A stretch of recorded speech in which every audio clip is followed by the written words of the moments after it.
Hello everyone, welcome back to my YouTube channel. আজকে আবারও চলে এসেছি তোমাদের সাথে আর একটা নতুন ভিডিও শেয়ার করার জন্য। তো আজকের ভিডিওটা হতে চলেছে গণেশ চতুর্থী স্পেশাল একটা লিপেন আর্টের ভিডিও। এই আর্টটা করার জন্য আমি যে বেসটা নিয়েছি সেটা আমি নিজে থেকেই বানিয়েছি। তো তোমরা যদি তার ভিডিও দেখতে চাও, অলরেডি আমার চ্যানেলে এর পার্ট 1 আপলোড করা রয়েছে, তোমরা সেখান থেকে চেক আউট করে নিতে পারো। এখানে আমি যে মিররসগুলো ইউজ করেছি ওগুলো আমি অনলাইন পারচেস করেছি, তো ডেসক্রিপশন বক্সে আমি এর লিঙ্ক প্রোভাইড করে দেওয়ার চেষ্টা করব। আর কালারের জন্য আমি এখানে ফেভিক্রিলের অ্যাক্রেলিক কালার ইউজ করেছি। আই হোপ তোমাদের আজকের এই আর্ট পিসটা ভালো লাগবে। তো without any further do let's get started. তো এই যে তোমরা দেখছো, আমি কিন্তু এখানে বেসটা পুরোপুরিভাবে কমপ্লিট করে নিয়েছি। প্রথমে তো বেসটা আমি কীভাবে বানালাম বললামই, আর ভিডিও আপলোড করা রয়েছে। তো বানানোর পরে যখন এটা ড্রাই হয়ে গেছিলো, তারপরে আমি বেস কোট অ্যাপ্লাই করেছি। তারপরে বেস কোটটা ড্রাই হওয়ার পর আমি এরকম একটা প্যাটার্ন ড্র করে নিয়েছি। এরপরে এই আর্ট পিসটা বানানোর জন্য আমি রাউন্ড শেপের যে ছোট মিররসগুলো হয় সেইটা এখানে নিয়েছি। যেহেতু আমি এগুলো সাইড থেকে বসাবো, তাই আমি প্রথমে মিররগুলোকে ভালোভাবে বসিয়ে নিয়ে তার থেকে একটু ছেড়ে আমি মার্ক করে নিচ্ছি। আর এরকমটা আমি চারিদিকটাতে করে নিয়েছি। তারপরে এই যে দেখছো, আমি স্কেলের সাহায্যে ডটগুলোকে জয়েন করে নিচ্ছি। আর যে উপরের দিকে আমি মার্ক করে রেখেছিলাম সেটা হাতের সাহায্যে করেছি, এতে ফিনিশিংটা ভালোভাবে আসে। এরপরে আমি যেহেতু লিপেন আর্ট করছি, তার জন্য অবশ্যই ক্লের প্রয়োজন হয়।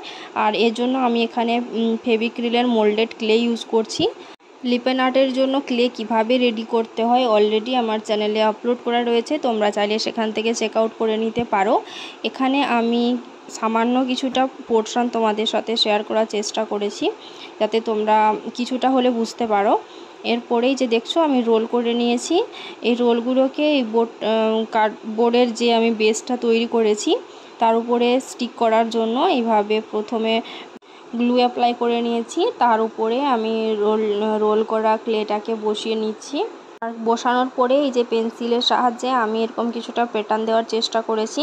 তোমাদের কাছে যদি নাইফ না থাকে তাহলে কিন্তু তোমরা মেডিসিনের যে খাপগুলো হয় তার সাইডগুলো অনেকটাই ধারালো হয়, সেইটা একটু কেটে নিয়ে এইভাবে কিন্তু কাটার হিসেবে ইউজ করতে পারো। আর সাইডের যে প্যাটার্নটা রয়েছে ওটাও কিন্তু এটার সাহায্যে ইজিলি করতে পারো। আমি কিন্তু এই লিপেন আর্টটা টোটালি লিপেন আর্ট করার টুল ব্যবহার না করেই কিন্তু করার চেষ্টা করেছি, যাতে সবাই ইজিলি এটা করতে পারে। এরপর দেখছো আমি কালার করে নিয়েছি। আমি অ্যাকচুয়ালি কালারটা করার সময়ে অরেঞ্জ, ইয়েলো অ্যান্ড সামান্য একটু ব্ল্যাক কালার মিক্স করেছিলাম। অনেক সার্চ করেই আমি স্কিন টোনের কালার কীভাবে বানাতে হয় তা দেখেছিলাম, কিন্তু এটা দেখার পরে যখন আমি অ্যাপ্লাই করেছিলাম তখন আমার মনে হচ্ছিলো যে এটা ভুল প্রসেস দেওয়া আছে। তো আমি নিজে থেকেই আবার এই কালারটা ক্রিয়েট করলাম, যেখানে আমি ব্ল্যাকটা টোটালি স্কিপ করেছি, কারণ ব্ল্যাক ইউজ করলে প্রথমের দিকে মনে হচ্ছিলো স্কিন টোনের কালারটা ঠিকই রয়েছে, কিন্তু পরে আবার যখন ড্রাই হলো তখন কিন্তু ব্ল্যাকের অনেকটাই টোন চলে আসছিলো। তারপরেই সাইড থেকে ইয়েলো কালার এবং মাঝেরটাতে ডিপ গ্রিন কালারটা করেছি। এই কালারগুলো করার সময় যদি তোমাদের মনে হয় কোনো জায়গায় এই কালারটা ফেড দেখাচ্ছে, তোমরা কিন্তু ফার্স্ট কোটটা ড্রাই হওয়ার পরে আবার সেকেন্ড কোট অ্যাপ্লাই করতে পারো। যেমন আমি এখানে কিন্তু এই গ্রিন কালারটা সেকেন্ড কোট অ্যাপ্লাই করেছি, তবে এই কালারটা ভালোভাবে ফুটে উঠছে। এরপরে চোখের যে পোর্শনটা রয়েছে ওইটা ভালোভাবে আমি ড্র করে নিচ্ছি। এখন কিন্তু বিভিন্ন আর্ট পিস বানানোর জন্য বিভিন্ন ধরনের আর্টের টুল বেরিয়ে গেছে। তোমরা যদি কেউ অযথা ওগুলোকে কিনতে না চাও, তোমাদের বাড়ির চারপাশে কিন্তু তাকিয়ে দেখলে অনেকটাই ওই রকম কাজের জিনিস দেখতে পাবে, যেগুলোর সাহায্যে তোমরা কিন্তু পারফেক্টভাবে আর্ট পিসগুলোকে প্রেজেন্ট করতে পারবে। এখানে দেখছো আমি যে জুয়েলারিগুলো রেডি করেছিলাম সেগুলোতে কিন্তু গোল্ডেন কালারটা ইউজ করেছি। আর হাতের কাছেও যে লাড্ডুর পোর্শনটা করেছিলাম সেখানেও কিন্তু গোল্ডেন কালারটা ইউজ করে নিচ্ছি।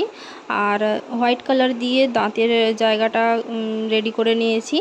এরপরে যে মাথায় মুকুটের পোর্শনটা করেছিলাম ওখানেও কিন্তু গোল্ডেন কালার ইউজ করেছি।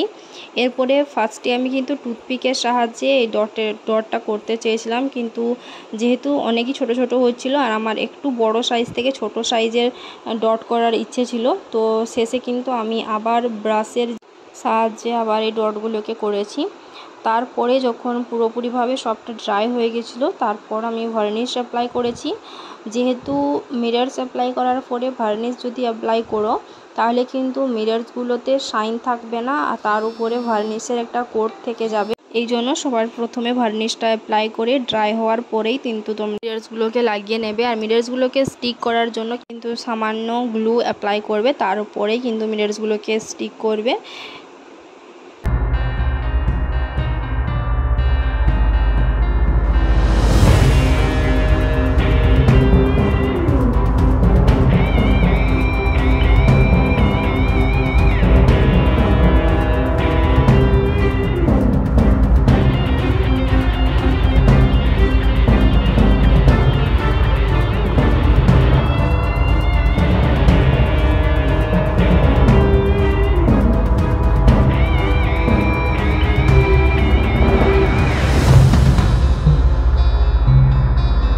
তোমাদের যদি এই ধরনের আর্ট পিস পছন্দ হয়ে থাকে, নিজেদের জন্য পারচেস করতে চাও কিংবা নতুন কোনো ডিজাইন কাস্টমাইজড করিয়ে বানাতে চাও, তাহলে কিন্তু আমার সাথে কন্ট্যাক্ট করতে হবে এবং এর জন্য ডেসক্রিপশন বক্সে দেওয়া ইনস্টাগ্রাম আইডিতে গিয়ে ডিএম করে অর্ডার করে নিতে হবে।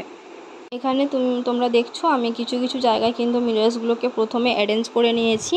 তারপরে যখন ঠিকভাবে অ্যারেঞ্জ করা হয়ে গেছে তারপরে কিন্তু আমি গ্লুয়ের সাহায্যে এগুলোকে স্টিক করে নিয়েছি। এতে কিন্তু খুবই ইজি মিরর্সগুলোকে সঠিকভাবে অ্যারেঞ্জ করা, কারণ আগে থেকেই যদি মিরর্সগুলোকে তোমরা এইভাবে গ্লুয়ের সাহায্যে স্টিক করে দাও, পরে যদি আবার তোমাদের পছন্দ না হয় সেই প্যাটার্নটা, তাহলে কিন্তু তোমাদের আবার প্যাটার্ন চেঞ্জ করতে কষ্ট হবে। তো এই জন্য আমি তোমাদের সাজেস্ট করব প্রথমে কিন্তু প্যাটার্নটা তোমরা তৈরি করে নিয়ে মিরর্সগুলোকে অ্যারেঞ্জ করে নেবে, তারপর গ্লুয়ের সাহায্যে এগুলোকে স্টিক করবে। তো এই হচ্ছে এটার ফাইনাল লুক। ফার্স্ট টাইম কিন্তু আমি লিপন আর্ট ট্রাই করলাম, তো তোমরা অবশ্যই আমাকে কমেন্ট করে জানাও তোমাদের কেমন লেগেছে। ভিডিওটা যদি তোমাদের ভালো লেগে থাকে চ্যানেলটাকে অবশ্যই সাবস্ক্রাইব করে দিও এবং তোমার ফ্রেন্ডস এবং ফ্যামিলিদের সাথে শেয়ার করতে ভুলবে না। দেখা হচ্ছে আবার নেক্সট ভিডিওতে।